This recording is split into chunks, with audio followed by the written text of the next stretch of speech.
Ya baik, shalom. Shalom. Shalom. Haleluya. Ya, Tuhan Yesus luar biasa bagi kita.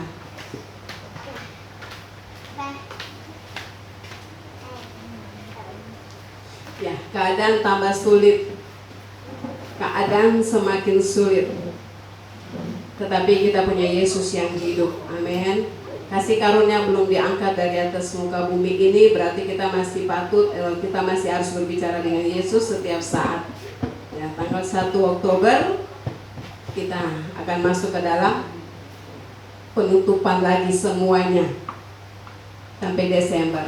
Ya Bapak Ibu Saudara, firman Tuhan bilang kerusuhan, huru hara, segala sesuatu di sekeliling kita boleh terjadi, tapi mari kita pegang firman Tuhan. Kita tinggal di dalam firman Tuhan. Buka di dalam Lukas pasal 8. Lukas pasal 8 yang sudah menemukannya, mari makin berdiri.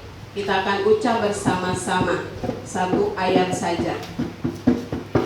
Lukas pasal 8.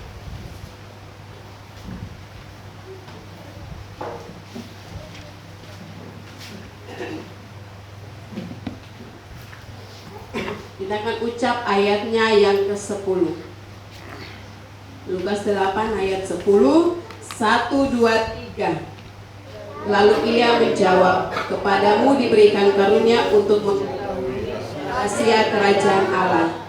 Tetapi kepada orang-orang lain, hal itu diberitakan dalam perumpamaan, supaya sekalipun memandang, mereka tidak melihat, dan sekalipun mendengar, mereka tidak mengerti. Sekali lagi, 1, 2, 3. Lalu ia menjawab, kepadamu diberi karunia untuk mengetahui rahasia kerajaan Allah. Tetapi kepada hal itu diberitakan supaya sekalipun memandang, mereka tidak melihat, dan sekalipun mendengar, mereka tidak mengerti. Terima kasih Bapak Ibu Saudara, silakan duduk kembali. Perumpamaan tentang seorang penabur. Ya. Kita mulai dari ayat 10 yang berkata bahwa lalu ia menjawab. Lalu ia menjawab. Siapa itu yang menjawab? Yesus yang menjawab. Kenapa bisa ada jawaban dari Yesus yang keluar? Ayat 9. Murid-muridnya bertanya kepadanya, apa maksud perumpamaan itu? Artinya di dalam perbincangan di atas, Yesus mengajar kepada banyak orang tentang sesuatu perumpamaan. Dia mengajar dengan memberikan perumpamaan-perumpamaan. Yaitu ada seorang penabur yang keluar untuk menaburkan benihnya. Pada waktu ia menabur, ayat 5 ya, waktu ia menabur, sebagian benih jatuh di pinggir jalan, sebagian jatuh lagi di batu-batu, sebagiannya jatuh lagi di semak duri. Kalau itu baca dari ayat 4 sampai ayatnya yang ke-8. Nah, di situ maka dari hal itulah maka timbul suatu pertanyaan dari para murid kepada Yesus. Yang ada di ayat 9. Murid-muridnya bertanya kepadanya, apa maksud perumpamaan itu? Maka jawablah Yesus di dalam ayat 10 kepada mereka, kepadamu diberikan karunia untuk mengetahui rahasia kerajaan Allah. Tetapi kepada orang-orang lain, hal itu diberitakan dalam perumpamaan, supaya sekalipun memandang mereka tidak melihat, sekalipun mendengar mereka tidak mengerti. Kalau kita mau simak bagian ini, kita mau katakan, kenapa Tuhan orang banyak dikasih dalam perumpamaan?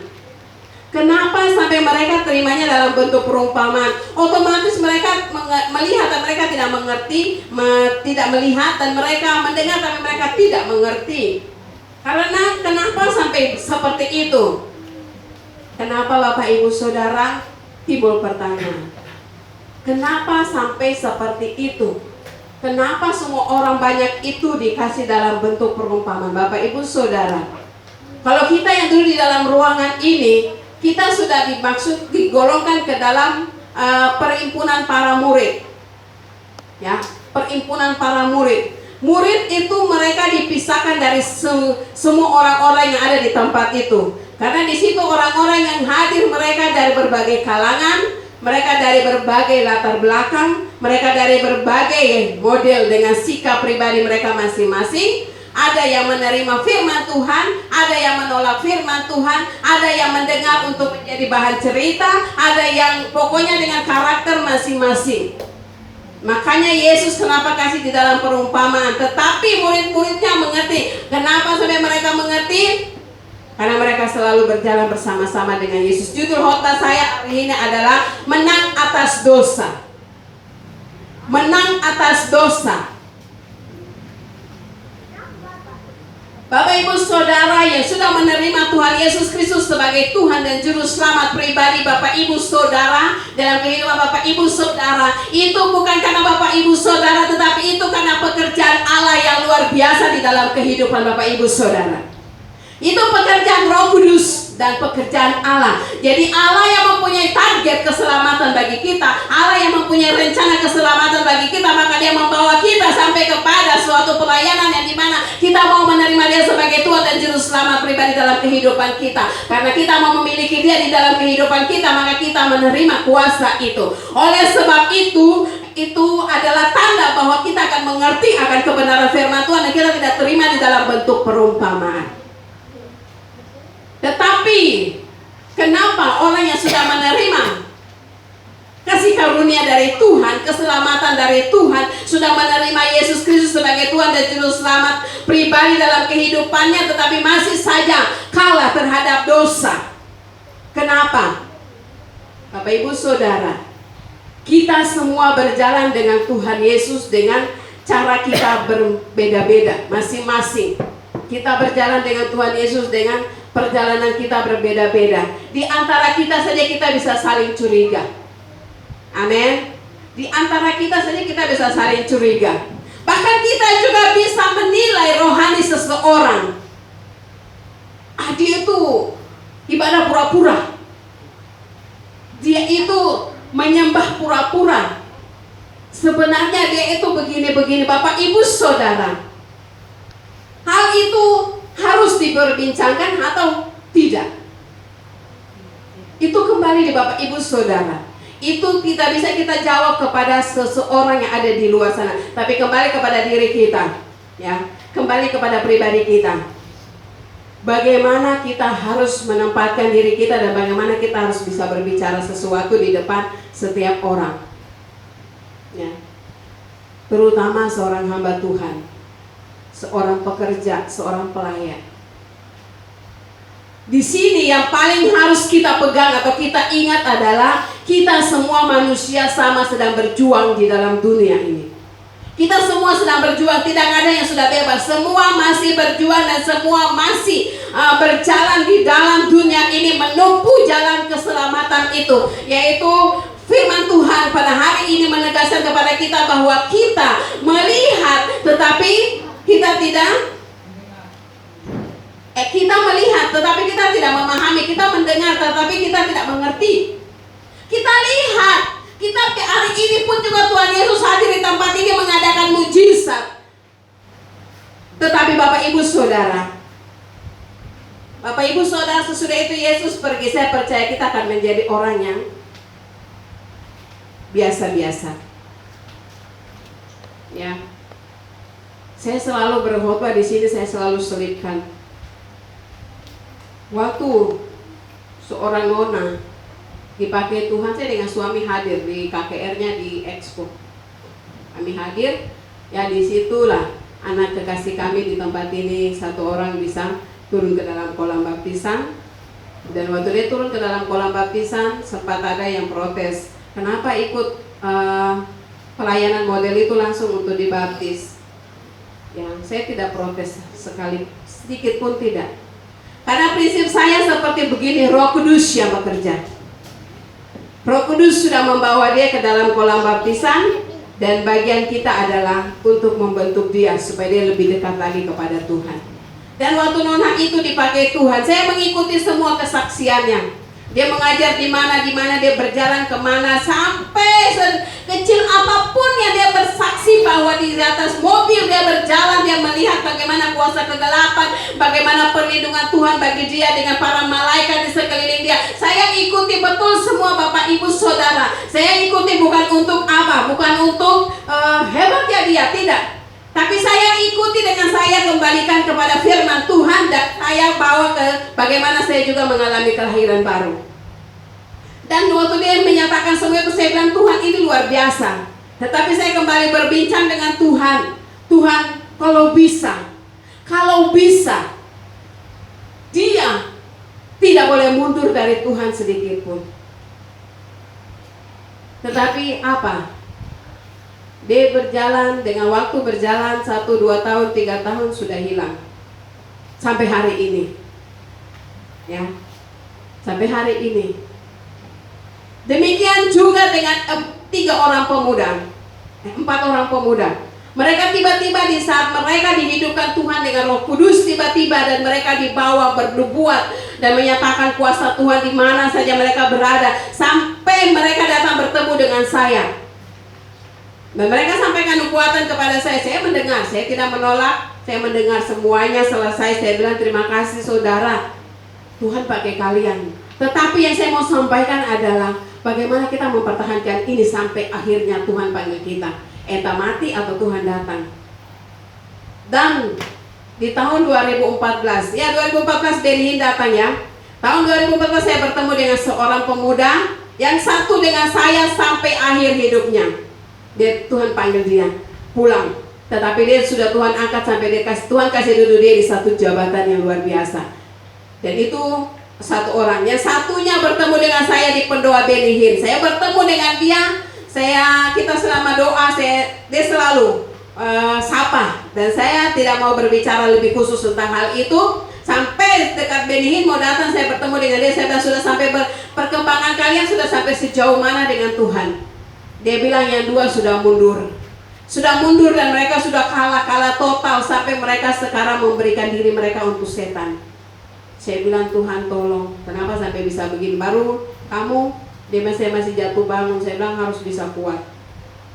Sekalipun kasih mula-mula itu sudah diangkat, tetapi engkau harus tetap mendekatkan diri kepada Tuhan. Engkau minta seperti minta dari awal.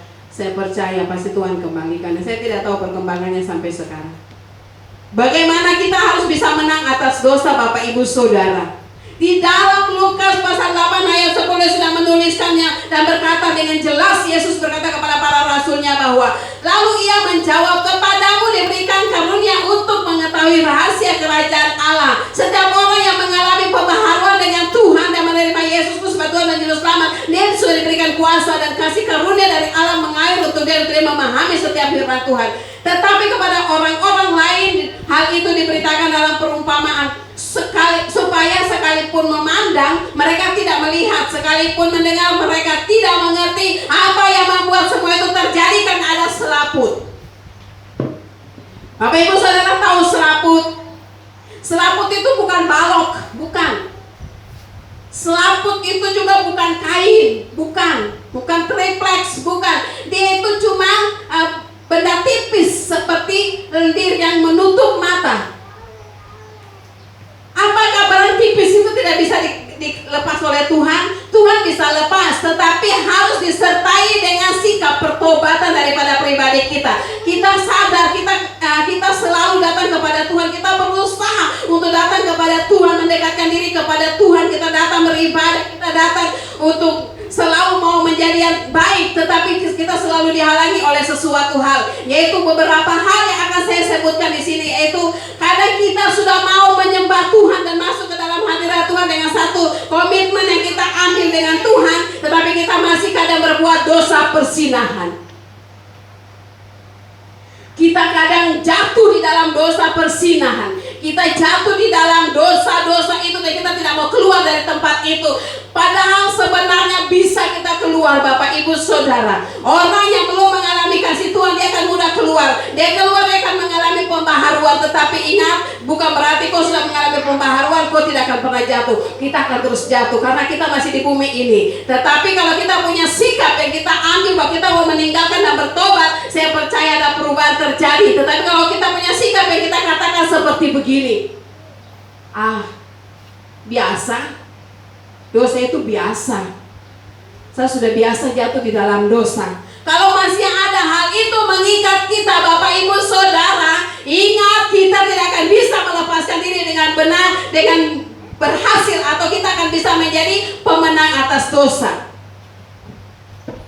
Dosa perzinahan, dosa mencuri, dosa penipu, dosa korupsi. Bahkan kita juga selalu berbuat jahat kepada orang lain. Ya, seperti berbuat jahat apa? Bapak Ibu Saudara, di dalam 1 Yohanes mencatat bahwa kita benci saudara kita saja kita sudah membunuh dia. Itu dosa. Asa tidak benci kok? Ya Bapak Ibu Saudara, saya biasanya kalau ragu dengan seseorang mempunyai hubungan dengan Tuhan, kalau saya rasa ragu, saya berdoa. Saya berdoa. Ya, kami dua suami istri, saya lahir baru lewat suami. Suami saya bawa saya lahir baru. Tetapi bukan berarti kami tidak saling mendoakan. Kami mendoakan dan kami saling menguji apakah kami benar-benar hidup melekat di dalam Tuhan atau tidak. Dengan waktu berjalan, dengan usia pernikahan kami terus bertambah ya, sekarang 18 tahun. Kami tetap berdoa terus Bapak Ibu Saudara. Bukan berarti sudah menikah terus tidak saling berdoa. Tidak, harus saling berdoa dan saling mendoakan. Ya, harus mendoakan satu sama lain supaya bagaimana kita tahu hubungan kita, kedekatan kita dengan Tuhan. Bagaimana bisa kita lepas dari semua dosa tadi, dosa perzinahan, dosa mencuri, dosa penipu, dosa korupsi, bahkan dosa yang paling besar lagi adalah buat jahat kepada sesama kita. Buat hal yang jahat kepada sesama kita dengan unsur sengaja, dengan unsur tidak sengaja, itu semua dosa. Asal tidak sengaja, silakan. Tetapi ingat, Tuhan tahu yang lebih dalam di dalam hatimu. Tuhan mengenal apa yang ada di dalam pribadimu. Dan bagaimana kita mau keluar, kita harus lepas kata biasa. Dosa itu biasa. Buang kata biasa. Meninggalkan. Ya, Bapak Baru sudah sering berkhotbah, kalau bertobat adalah meninggalkan. Tetapi kalau kita tidak bertobat, kita tetap di dalam dosa, kita tidak meninggalkan. Kita lepas, tapi sebentar kita ambil kembali lagi. Ya, seperti kita biasa di chat-chat di HP. Kalau sudah ada kata sayang, kita pasti akan monitor terus orang itu. Apa hari ini dia ada ucap kata sayang lagi kah tidak? Nah, besok lagi ada ucap lagi kah tidak? Ya, kalau dia ucap terus dan dia berjalan terus, otomatis kita akan monitor orang itu terus dan akan terus kita mengikuti dia. Dan apakah itu nanti ditengking oleh hamba Tuhan? Lepas dari diri sendiri. Ya, kita yang sudah menikah, ingat batasan kita adalah pernikahan. Pernikahan sudah menjadi batas kita.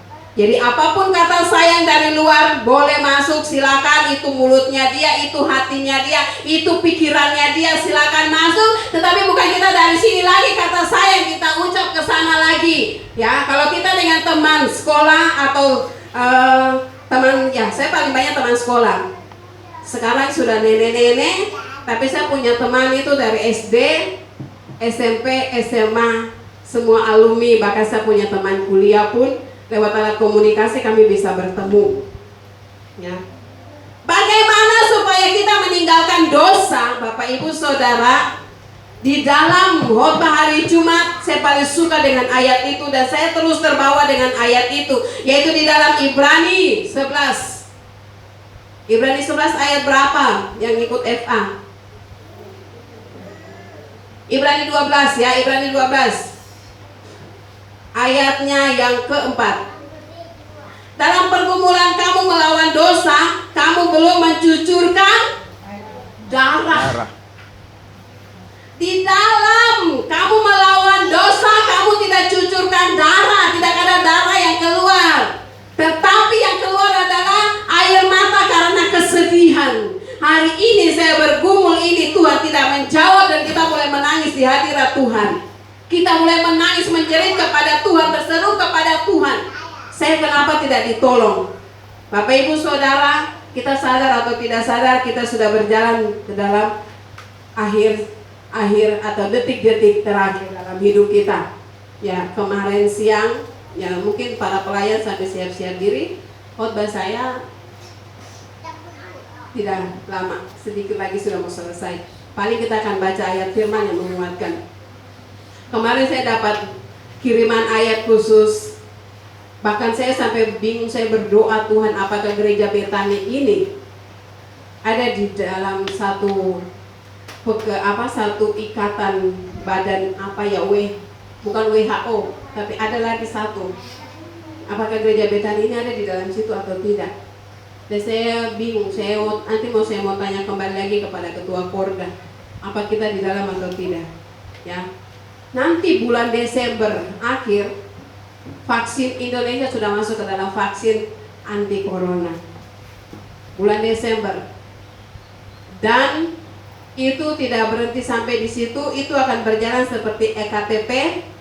Yang belum bikin EKTP sampai hari ini, puji Tuhan. Untuk yang umur di atas 17 tahun. Tapi yang di bawah bukan berarti tidak, nanti akan mengarah ke sana, pasti akan buat EKTP. Seperti EKTP. Dikejar di jalan-jalan, ya toh, EKTP dikejar di jalan-jalan toh. Pak Wali Kota pernah cegat di Entrop. Yang belum bikin EKTP turun, masuk ke dalam perekaman. Ya, nanti tahun 2021, tapi itu sudah berlaku dari Desember, dan dia akan mulai dari TNI, Polri, dan pegawai negeri sipil. Dia akan mulai dari situ untuk masuk ke dalam menerima vaksin anti corona. Jadi semua akan masuk ke dalam itu, dan itu kalau TNI, Polri, dan PNS tidak menerima, tinggal tanda tangan saya lepas pekerjaan. Pilihannya cuma itu saja. Kalau tidak terima, lepas pekerjaan. Kalau terima, silakan kerja terus. Ya, jadi itu sudah pasti. Jokowi sudah tanda tangan. Saya punya semua berkas yang dikirim ke saya untuk doakan. Jokowi sudah tanda tangan. Karena mau tidak mau, ya saya pernah sampaikan di dalam ibadah, bahkan dengan Bapak Padua kami sharing sendiri. Saya bilang, Bapak, kita tidak bisa melawan. Jokowi adalah pemimpin kita paling tertinggi, tetapi bukan berarti dia yang sudah mengambil keputusan. Ada di atasnya dia juga ada, yaitu PBB. Jadi kalau PBB sudah mewajibkan untuk semua ikuti peraturan itu, maka Jokowi pun harus ikut. Sebenarnya Indonesia itu biasa mengalami musim, ada kan penyakit macam-macam biasa kita alami. Tapi kenapa Jokowi harus buat peraturan untuk kita ikut-ikut lockdown? Kenapa? Karena memang dia harus menyatukan dirinya dengan atasnya, di atasnya dia. Sama, saya jadi pemimpin, saya baru mengerti. Saya tidak bisa jalankan gereja ini tanpa aturan dari sinode. Saya harus jalankan semau saya, tidak bisa, dan saya ditegur. Seperti itulah.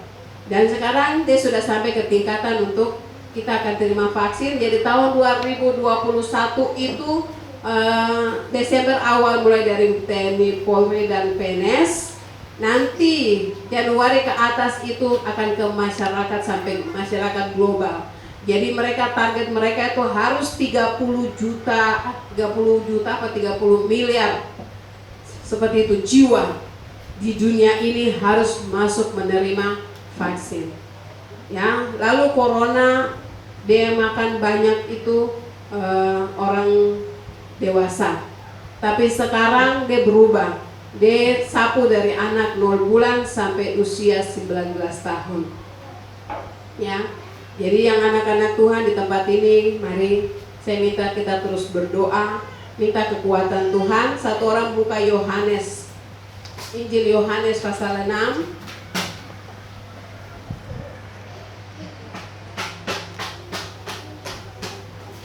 Injil Yohanes pasal 6, baca ayatnya yang ke-56. 65, 56 lagi, 65.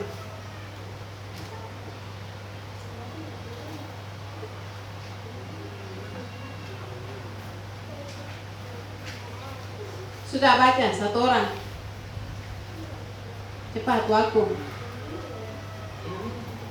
Lalu ia berkata, sebab itu telah kukatakan kepadamu, tidak ada seorang pun dapat datang kepadaku, kalau Bapa tidak mengaruniakannya kepadanya. Tidak seorang pun dapat datang kepadaku kalau Bapa tidak mengaruniakannya kepadanya. Hari ini bukan Bapak Ibu Saudara punya mau datang di tempat ini kalau bukan Roh Allah yang bekerja di dalam pribadi Bapak Ibu Saudara.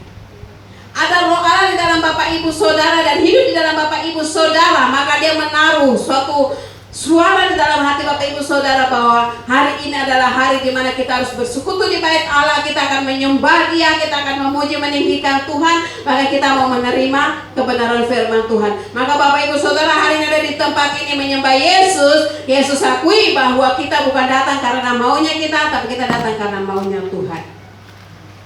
Jadi Bapak Ibu Saudara, akhir-akhir ini kita mau peperangan melawan apa? Bapak Ibu Saudara bilang kita ini lagi peperangan dalam kesulitan ekonomi. Bapak Ibu Saudara, semua sedang menyerang kita. Ya, Bapak Ibu Saudara sadar atau tidak sadar, tetap Bapak Ibu Saudara ada di dalam serangan dari hari ke hari. Bapak Ibu Saudara akan terus melewati hari ke hari dan Bapak Ibu Saudara terus akan berjalan di dalam perjalanan ini. Jadi mari, siapa yang sedang mengalami kesialan, siapa yang sedang mengalami kesusahan, siapa yang sedang mengalami penderitaan, dengan dia sudah berdoa tetapi belum mendapat jawaban Tuhan, dia sudah meminta tetapi Tuhan belum memberikannya. Akhirnya dia pakai firman Tuhan, mintalah maka akan diberikan, ketoklah maka pintu akan terbuka, carilah maka engkau akan mendapatkannya. Pakai firman itu untuk mencobai Tuhan. Tetapi hari ini saya mau sampaikan, mari duduk koreksi dirimu. Apabila engkau sedang mengalami suatu keadaan, berdoalah, minta hikmat Tuhan, supaya Tuhan mengangkat selaput itu dari pribadimu, supaya matamu terbuka dengan apa yang sedang engkau alami. Ingat, kehidupan kita bukan melawan darah dan daging, tapi kita melawan roh-roh jahat di udara. Dan ada satu kesaksian terakhir yang ada di sini. Saya punya anak-anak dari zaman saya buka pelayanan pertama sampai hari ini mereka ada. Saya mau tanya dulu sebelum saya bukakan rahasia ini. Sebenarnya saya sudah simpan barang ini, tapi saya tidak tahu bagaimana Tuhan memberikan saya kembali untuk melihatnya lagi. Dan Tuhan katakan itu sedang mengikat dunia ini. Mau tidak mau engkau sedang ada di dalam keterikatan itu. Ya. Yang lain yang tidak ini, yang paling pertama ikutin saya cuma mau tanya 3 orang, Teresa, Bapak Emsen dan Saudara Martin, sudah pernah baca buku ini? Martin? Belum. Teresa? Belum. Anu? Belum. Buku Direbut dari Cengkeraman Iblis, Pendeta Kaniaki dan Dukun Terbesar yang Bertobat, yaitu Mukendi. Ya, saya dilepaskan dari cengkeraman setan, saya dibebaskan, saya melayani Tuhan. Bapak Ibu Saudara, ya, dengan peristiwa kehidupan saya kemarin dijatuhkan, saya rasa seperti seakan-akan iblis akan menang atas hidup saya. Tetapi Bapak Ibu Saudara, saya sedang berjuang keras. Saya tidak akan masuk ke dalam api neraka, tapi saya mau masuk surga. Karena apa? Saya akan tersiksa kalau dalam api neraka. Jadi di sini dia sudah sampaikan, Bapak Ibu Saudara, kalau mengalami kesialan, berdoalah untuk rumahmu, karena rumahmu bisa diikat oleh kuasa kegelapan. Apabila engkau mengalami masalah dengan pernikahan, berdoalah untuk pernikahanmu, karena engkau bisa mengalami kesialan daripada kekuatan setan. Karena dia adalah dukun terbesar dan dia pernah melakukan semua meditasi ini, dan dia sudah pernah sekolah di sekolah Lucifer, dan dia sudah menerima kuasa yang luar biasa untuk dia itu adalah sudah jadi kaki tangannya Lucifer, dan dia juga bisa menjadi antikris, tetapi dia diselamatkan oleh kasih karunia Tuhan, sehingga dia punya buku yang dia bisa menuliskan semuanya. Bapak Ibu Saudara, jadi mari para hamba-hamba Tuhan yang melayani orang-orang, ingat, setiap jiwa yang kamu layani, berdoa rumah mereka, berdoa kehidupan pernikahan mereka, berdoa untuk ekonomi rumah tangga mereka. Jadi di sini banyak, tapi yang paling Tuhan suruh saya untuk lihat adalah saya minta maaf, saya harus tetap sampaikan pesan Tuhan ya Bapak Ibu Saudara. Jadi mau tidak mau atau mau tersinggung nanti urusan dengan pribadi Tuhan. Tetapi saya harus sampaikan karena saya adalah alat Tuhan, saya harus sampaikan. Bapak ibu saudara yang kecanduan dengan minuman keras atau dengan kemabukan, ya tidak kebal, tetapi di mana saja engkau memiliki kesempatan minum, ingat dia berkata bahwa di mana kumpulan orang-orang duduk sedang minum mabuk, dia ada di tempat itu. Karena dia datang, dia tidak kelihatan, dia bisa datang dalam berupa lalat, dia juga bisa datang dalam bentuk kecoa, dan dia datang dan dia melihat. Di mana ada minuman, orang-orang itu tidak lihat, tetapi dia kencing ke dalam minuman itu dan diminum oleh orang-orang itu. Dia bikin apa? Bikin penyakit akan timbul di dalam tubuh orang itu. Dia menaruh kesialan di dalam hidup orang itu, dan dia membuat orang itu dengan masa depannya akan berantakan, karena dia akan berusaha untuk bangkit tetapi tidak akan keluar, tidak akan bisa berhasil kecuali dia berkata dengan firman Tuhan. Dia katakan di sini langsung dengan ayat firman Tuhan di dalam Ibrani pasal 10 ayat 38. Orang benar akan hidup oleh iman.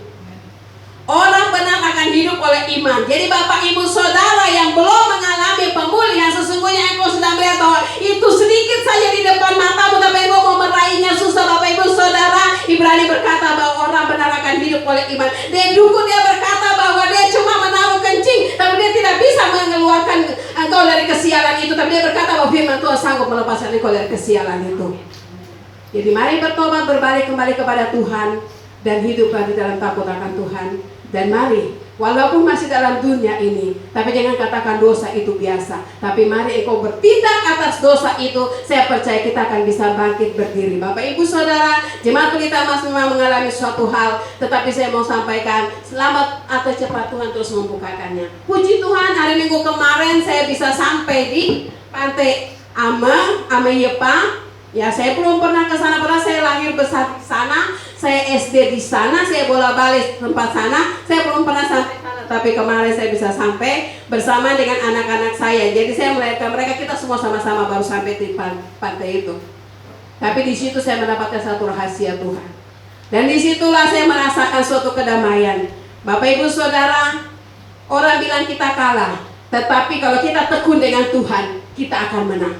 Orang bilang kita sudah hancur, tapi kalau kita kembali kepada Tuhan tidak ada kehancuran, tapi Allah akan mengadakan pemulihan. Orang bilang bahwa engkau terbuang, tetapi apabila Tuhan datang, engkau mengundang Tuhan dalam hidupmu dan engkau memanggil dia setiap saat, percaya dia bilang engkau tidak dibuang, tapi aku akan mengambil engkau kembali.